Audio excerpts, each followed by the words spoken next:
อนนี้เรากำลังไปไหนกันคะ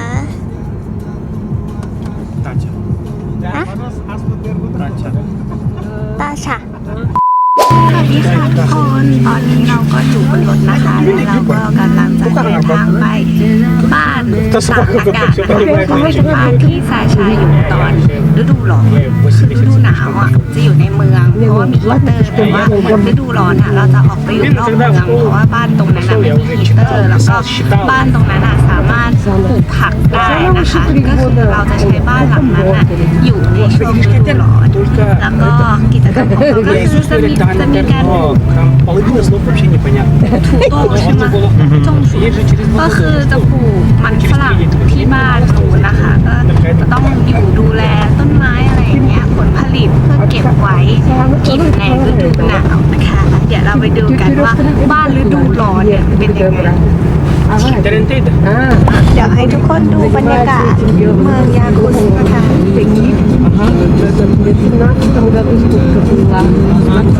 ตรงนี้จะเป็นโซนนอกเมืองแล้วเพราะว่าไม่มีตึกอาคารอะไรแล้วนะคะก็จะเป็นบ้านเดี่ยวก็คือถ้าไม่ติดกระจกรถ2 ชั้นนะกระจกจะเป็นฝ้าอย่างนี้นะคะมันมองไม่เห็นต้องติด2 ชั้นทุกคนตรงนี้ก็คือปั๊มน้ำมันนะคะปั๊มน้ำมันที่นี่เราจะต้องเติมกันเองนะคะแล้วก็จะต้องไปจ่ายเงินที่ตรงนี้อันนี้คือพี่ใส่ชาชานะคะ มาตอนนี้ก็คือแวะซื้อไม้นะคะเพื่อที่จะเอาไปใช้ที่บ้านนะคะเพราะว่าที่บ้านเราไม่มีฮีเตอร์เนาะก็คืองงนิดนึงว่าที่นี่เขาขายไม้กันแบบนี้เลยเหรอขายกันบนรถไปเลยจ้าวิวข้างทางสวยมากเลยนะคะอยากให้ทุกคนได้มาดูด้วยตาของตัวเองจะเห็นว่ามันสวยมากจริงๆแล้วก็ตั้งแต่หลุยมาอยู่ที่นี่นะคะก็จะเห็นว่าคนที่นี่เขานิยมห้อยเครื่องรางอันนี้นะคะอย่างบ้านเราก็จะห้อยพระใช่ไหมแต่ว่าที่เนี่ยเขาจะห้อยเครื่องรางอันนี้เป็นเครื่องรางที่ช่วยปกป้องให้เราขับขี่ปลอดภัยมีเงินมีทองมีโชคมีลาภนะคะก็แล้วแต่ว่าเราจะเลือกเครื่องรางแบบไหนช่วยในด้านอะไรนะถึงแล้วนะคะอันนี้คือรถขายไม้นะคะที่เราซื้อไม้จากเขาขับมาส่งไม้ถึงที่บ้านเลยเปิดประตูเข้าบ้านไม่ได้ตอนนี้ก็เป็นบรรยากาศที่บ้านซัมเมอร์ของซาชานะคะแต่ว่าตอนนี้ยังอยู่ในฤดูหนาวอยู่หิมะก็คือหนามากจุดประสงค์ในการมาในวันนี้นะคะก็คือมาทำความสะอาดบ้านนะคะทำความสะอาดบ้านจากอะไรก็คือทำความสะอาดบ้านจากหิมะนะคะเริ่มจากการขุดร่องทางเดินให้กับเราก่อนในส่วนของไม้นะคะตอนแรกนึกว่าซื้อมานิดเดียวแต่ว่าไม่ใช่ค่ะซื้อทั้งรถเลยนั่นแหละที่บรรทุกมาโคตรเยอะหนาวไม่ไหวใส่ถุงมือก่อนอันนี้พวกพี่ๆเขาก็กำลังขนไม้ลงจากรถอยู่นะคะให้ทุกคนดูความหนาของหิมะในบ้านเรานะคะ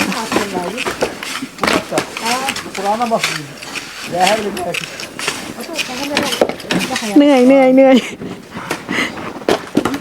อันนี้คือเข้ามาในบ้านนะคะดูมันเป็นเกล็ดน้ำแข็งเด้อตรงเนี้ยโอ้โหมันหนาวมากจริงๆอ่ะมาพาทัวร์หน้านะพาทัวร์หน้ามาพาทัวร์บ้านนะคะเปิดไม่ได้ตรงนี้เป็นห้องซาวน่านะคะตรงนี้เป็นห้องนอนทางข้างบนแล้วก็ข้างล่างแล้วก็ข้างในจะเป็นห้องกินข้าวนะคะทำอาหารตรงนี้ที่เห็นโล่งๆก็คือเอาไว้ปลูกมันฝรั่งนะคะมันฝรั่งมะเขือเทศพริกหยวกอะไรพวกเนี้ยแตงกวาซาชายังทำงานอย่างขมักเขม้นนะคะ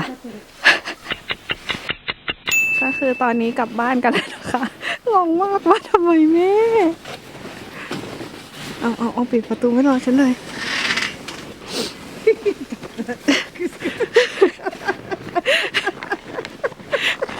ตอนนี้ก็กลับแล้วนะคะขึ้นรถเรียบร้อยแล้วเดี๋ยวเรามาดูกันอีกทีเดี๋ยวทำคลิปให้ดูอีกทีหนึ่งว่าตอนซัมเมอร์ที่เรามาเนี่ยบ้านที่นี่มันจะเป็นยังไงนะคะจะได้เห็นชัดกว่านี้นิดนึงเพราะตอนนี้หิมะมันคลุมหมดเลยมองอะไรก็ไม่ค่อยเห็นที่ยาคุสเนี่ยไม่ว่าจะอยู่ในเมืองหรือนอกเมืองเราก็จะสังเกตเห็นได้ว่าจะมีป้ายรถเมล์กระจายตามจุดต่างๆเยอะมากเลยนะคะทำให้ผู้คนเดินทางได้สะดวกมากยิ่งขึ้นจะบอกว่าไฟข้ามถนนทางม้าลายของคนที่เนี่ยปลอดภัยมากๆนะคะมันจะมีไฟจราจรอยู่ทั้งเมืองเลยนะหรือยังไม่เคยเห็นไฟจราจรเสียเลยแล้วก็ไม่มีการฝ่าไฟแดงอะไรใดๆทั้งนั้นนะคะเนี่ยถ้ามันเป็นทางม้าลายมันจะมีป้ายอันเนี้ยบอกเกือบทั้งเมืองเลยว่าตรงเนี้ยคนข้ามนะเห็นปะไฟคนข้ามไฟแดงคือแบบมันดีอ่ะคือมันมีเพราะว่าไม่ใช่เพราะว่าคนที่นี่ไม่มีระเบียบวินัยนะแต่มันมีเพราะว่าที่เนี่ยมันหมอกหนาเขาก็เลยต้องพึ่งไฟจราจรเนี่ยแหละช่วยบอกว่าเมื่อไหร่ต้องหยุดเมื่อไหร่ต้องเดินและเพราะว่าช่วงฤดูหนาวพื้นดินมันจะกลายเป็นน้ำแข็งนะคะ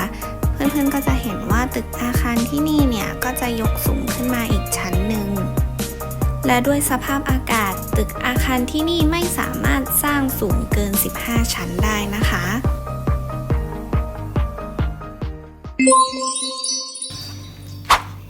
ตอนนี้เราก็กำลังจะแกะ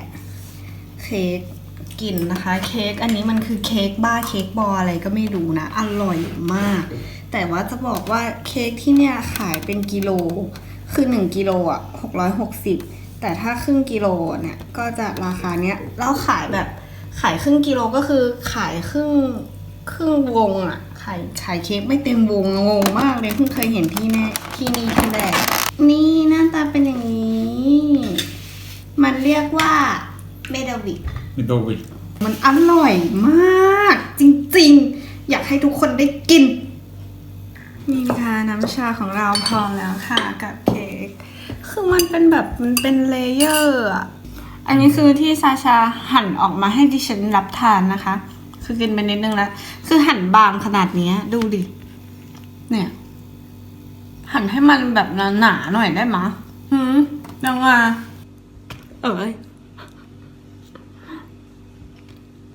ก็ไม่รู้ว่าเมดาวิกของที่อื่นเป็นไงนะแต่เมดาวิกของที่นี่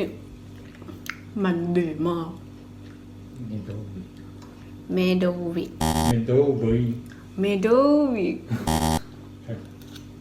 ไม่ใช่เมดาวิกใช่ไหมไม่ใช่เมดาวิกเมดาวิกคืออีกอันนึงใช่ไหมใช่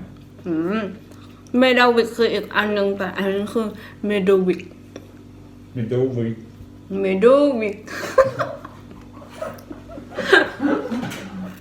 ขอแล้วอะไรอ่ะ